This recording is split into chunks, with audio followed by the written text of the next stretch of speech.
Today, I want to tell you about mistakes that I did in growing orchids. I wasn't born with a pot of orchids in my hands, and not long ago they were something exotic. They were grown only in botanical gardens. Of course, we had them in greenhouses, but it was so fragile that it died quickly in the room conditions.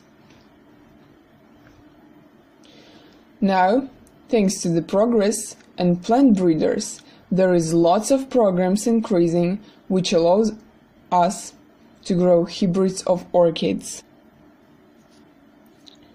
that can live in the room and do not require high humidity. Here you can see orchids that could live in the room conditions, but of course without Phalaenopsis.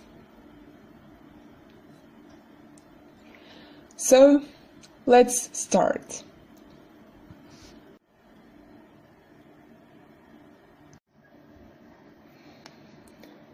My first mistake is that my favorite orchid was, as I thought, in the small pot, and I replaced it to the bigger and much beautiful pot. And that time my orchid never dried out. First, I saw, you'll laugh, toadstools in substratum. Just toadstools on the bark. Because of high humidity appeared fungus. I laughed and said it's fine. The bark and the toadstools on it. That did not alert me at all. I was happy that my orchid is in the big pot. I never thought about this indicator. And if orchid dried by the edges of the pot, it never dried inside. That's why the flower started withering. I thought that it needs water and started watering and watering and watering more, like on the bowl I water. And in the end, the orchid wilted. Unfortunately, I couldn't save it. So, that was probably the first mistake. The second mistake. I bought a discounted orchid, brought it to home, and saw that there was a small amount of substratum. I went to the store and bought more substratum. Then planted the orchid into the same pot, but filled with substratum that I bought. On the package was indicated that substratum is for orchids. But after a week, orchid became worse. I took it out of the pot and saw that there is 2 or 3 live roots. The thing is that substratum was improper, with peat additives. It was proper for orchids like Ludisia. Here you can see shallow substratum, fine bark, sphagnum, and a bit of peat. That substratum was proper for Ludisia, but not for the Phalaenopsis. Phalaenopsis is an epiphytic plant that doesn't grow in the ground. That's why my orchid lost its roots.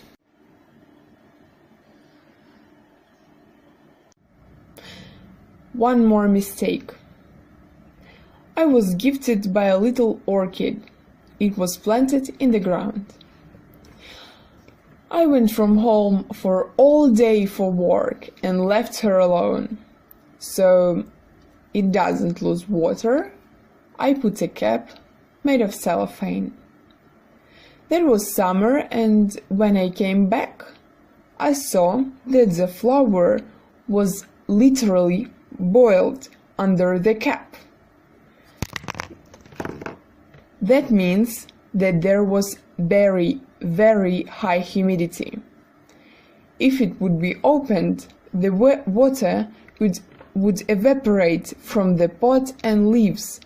The orchid could be alive. You can see how every mistake causes the loss of a flower.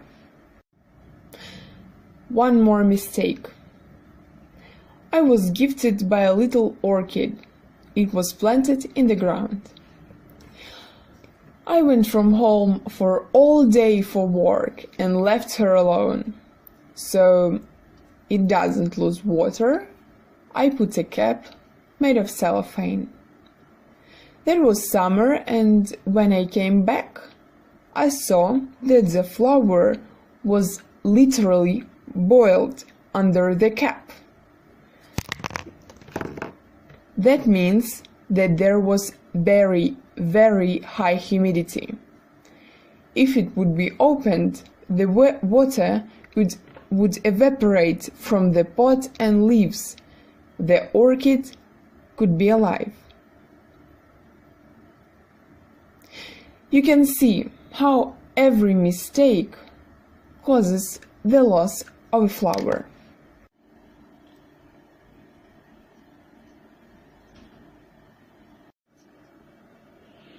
Then, me is a great aesthetic, don't like when there is some dry leaves or something on the plant. That habit affected on the orchids, but orchids are not the plants that need perfect attitude. Any wrinkled bulb in orchids, that's the huge source of power. You can see here I do not remove any type of bulbs. Now, I even can leave maybe some dry roots or leaves.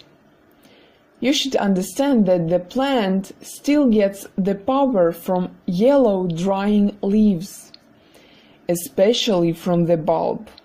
Just look, it's the storehouse of nutrients. So, never hurry to remove something wrinkled or yellow. The orchid has its own plans for everything. If the leaf is already withered and it can easily fall off if you just touch it, then you can remove it. Also, never remove the flower stalk until it does not rise to the ground. Then you can cut it off. The orchid has its own plans for development. We know nothing at all. The flower spike can germinate with a baby or the flower is only known by the god and orchid. Also, a frequent mistake among the orchid lovers, and particularly my mistake. I water the orchids on schedule. For example, 1 every 7 days. That was a huge mistake. Orchid is a very selective flower. Each consumes its own amount of moisture that evaporates it in a special way. So, you cannot water the orchid according to schedule. Also, it is impossible to water it from a pellet so that it stands constantly in water.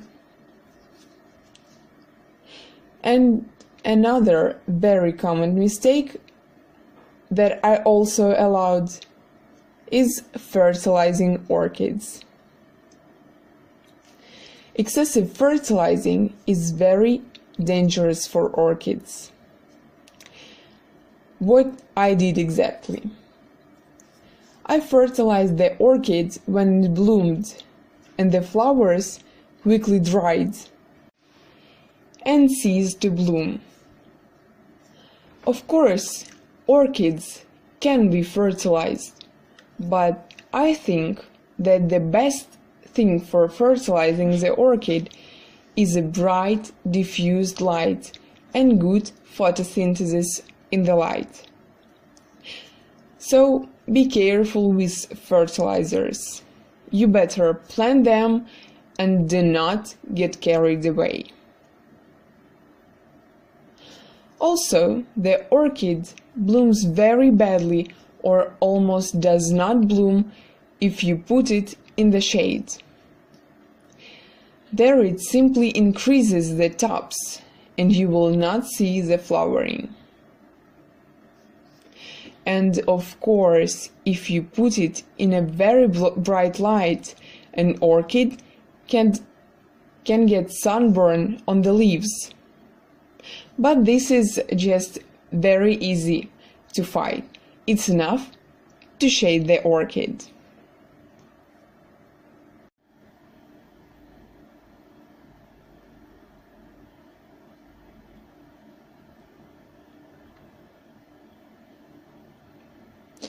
I made such mistakes. I wish that you did not commit them. Learn on other people's mistakes, like wise people. Well, good luck to you!